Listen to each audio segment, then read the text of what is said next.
Wait 1 second, make sure I am recording. Alright. Hello and welcome to... Let me just grab the piece of paper that I have the title of this, thing. Okay. So, hello and welcome to TenkoBerry Sinks Games. That's the best title I got. Besides that, TenkoBerry, TenkoBerry's Game Theories. Or TenkoBerry Sinks Game Theory.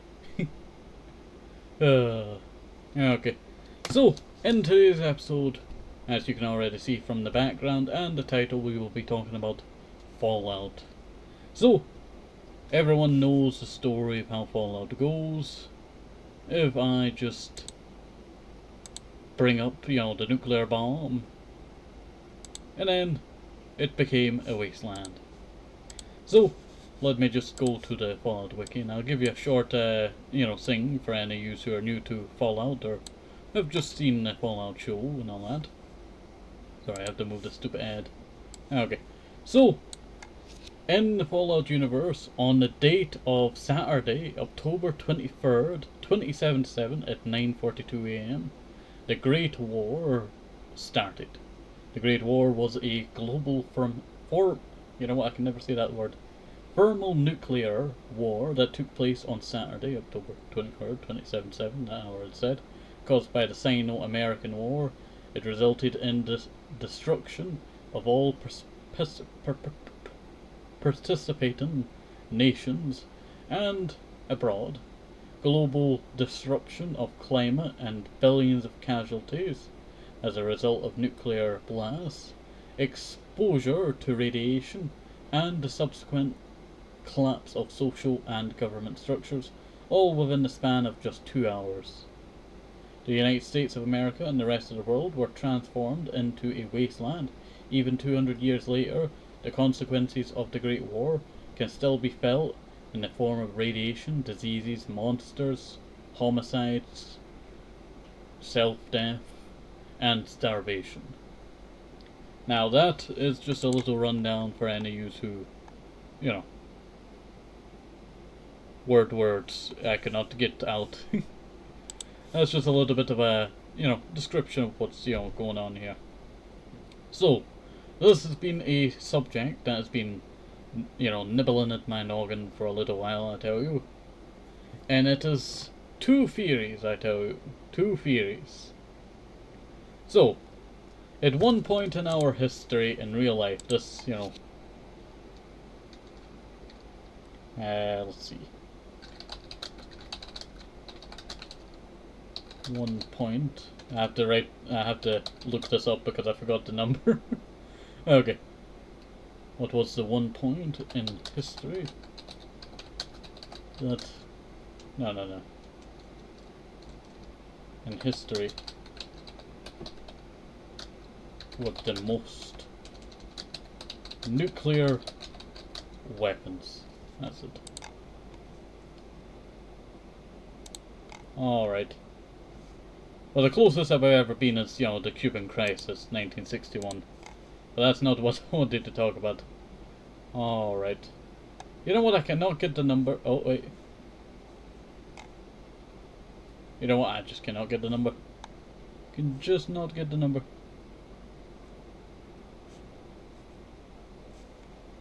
But there's this 2022 article and it says 1,300 nuclear warheads. But I wanted to look for the number that I could just not remember there. But at one point in history, there was enough nuclear weapons that, in the Fallout universe they stated how many, nuclear weapons. So there was one point in history that we had enough nuclear weapons in the Cold War to basically wipe out China and the US. Now this is a well-known fact, but taking that idea and, how much destruction was in, the Fallout universe, what's to say that the entire Fallout universe, everyone just died? Like there was no life at all after it. And the only thing that, is this is just a wasteland. No humans survived, there was no mutant creatures, that was all just nothing. Because in real life, you know, nuclear, well, there has been points in history, I will say, there has been points in history where there's been enough nuclear radiation on Earth that you would think it would kill off all the stuff, but then everything just adapts and eats all that radiation away. Like how there was no atmosphere for a long time, so every single thing from the sun was a deadly laser. But I'm getting off track here. So, this whole theory was everyone died in the Fallout universe. Now, I do have another one. This is 2 theories this episode. But, let me just pull up the background over here. I like this one better. Alright.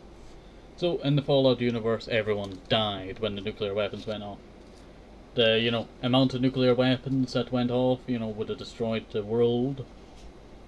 And no one survived. Yeah, there could have been survivors, you know, a little bit of time afterwards. But with climate changing rapidly, the seas would become deadly things, rivers would be contaminated, farming soil would just be absolute, you know, destroyed. The really only places that you could really try to live, you know, there was, you know, this many nuclear weapons that went off would be maybe, you know what, I'm not even sure. Antarctica? You have your best choices there with the kick up of all the, what do you call it, stuff off the ocean bottom floor, feeding all the creatures, so you would have enough fish. But then that might not even last with all the fish dying off due to the, you know, nuclear warfare going on.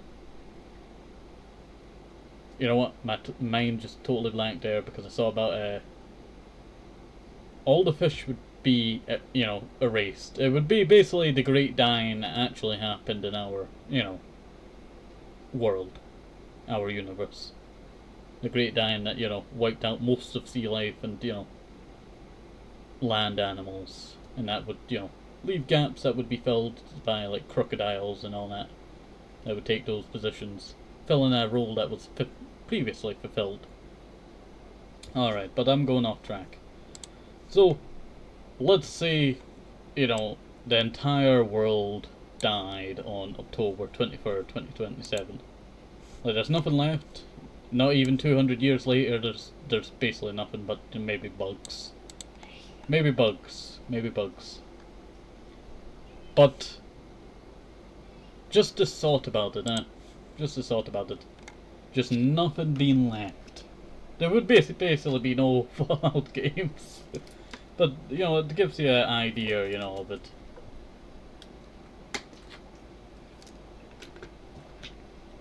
I do apologize, but this is my first, you know, TenkoBerry's game theory, you know, coming up with theories for you. But, I think, you know what, I might want to split this into 2.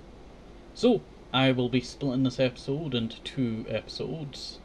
First one being everyone died, but I'm not ending it just here. Let's say maybe people survived and became, you know, what would be modern day. But the thing is, it's really an impossibility. Like in the Fallout universe you have ghouls. That would not exist. Like, yeah, people would die of radiation, but you know, they kept that one guy, you know, alive from Chernobyl, and he kept dying over and over again, and they just kept bringing him back to life. That would be the closest thing to a ghoul. And he was still human. But, it really just makes you think, right? At one point in history, you know, everything could have been wiped out, right? But, still, in the Fallout universe, there would just be nothing but... May I pull it up? What you see... Oh, sorry about that. I clicked the wrong thing. Nothing but wasteland. That's what I will say. Nothing but wasteland. Not even life of, like, creatures, you know, or trees would really survive. It would have to be redeveloped, you know, over the coming thousands and thousands of years. It's very strange, you know. Before humans arrived on Earth originally, it was just, you know, developing, you know, back into like a normal thing. When I mean arrived on Earth, I meant, you know, evolution, you know, appeared through different many many different kind of ape-like creatures. If you know your, you know, how humans, started evolving from, one ape line to another ape line, and then, some of them are cousins and some of them are just, far off, relatives. Very weird. Animal trees, I tell you, animal trees be weird. But, you know what, it really does make you think, this entire theory, like, nothing in the Fallout universe would have existed.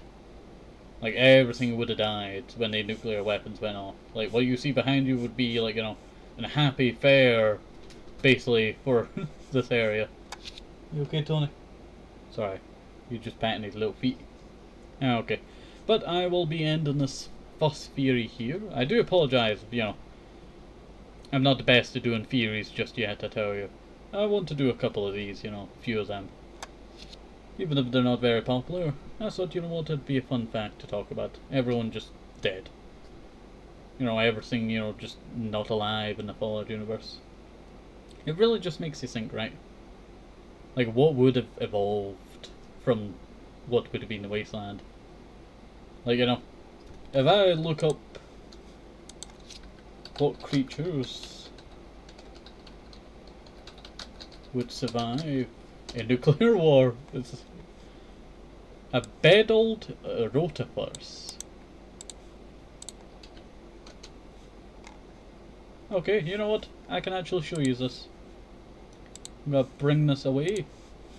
But this is what would survive a nuclear war. So common, yet so weird.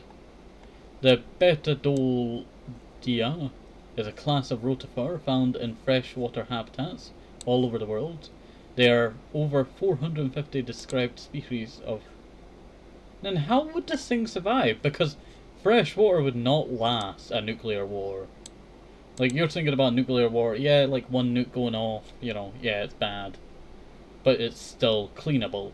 Like, how the, Fukushima went off, blew up that power plant. They cleaned up the environment using, like, sunflowers and all that. But if you're thinking about, like, a full nuclear war, this thing would not last, I don't think so. Has been irradiation? I guess maybe they would survive. But I was more thinking that this water would just, become so dirty that they could not live there.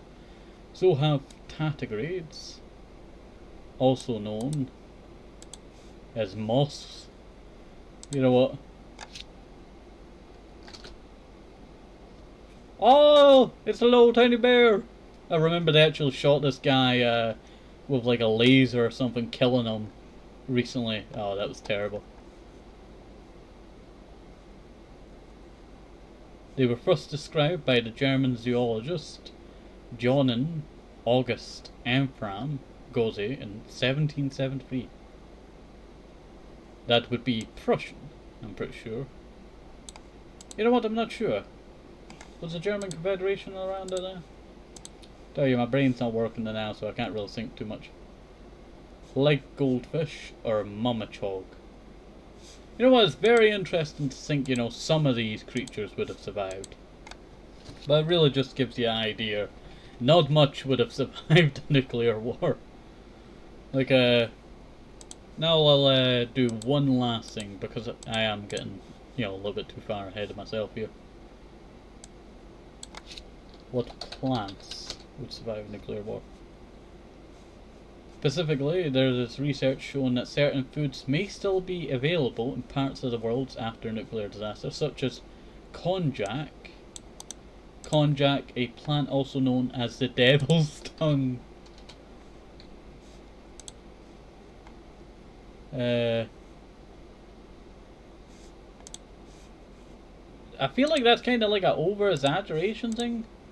Because if I'm showing you this, like, does that really look like the devil's tongue? Like, it doesn't look too bad. It just looks like a mouldy mushroom. And I know mushrooms, be weird. It is basically a mushroom, but like mouldy.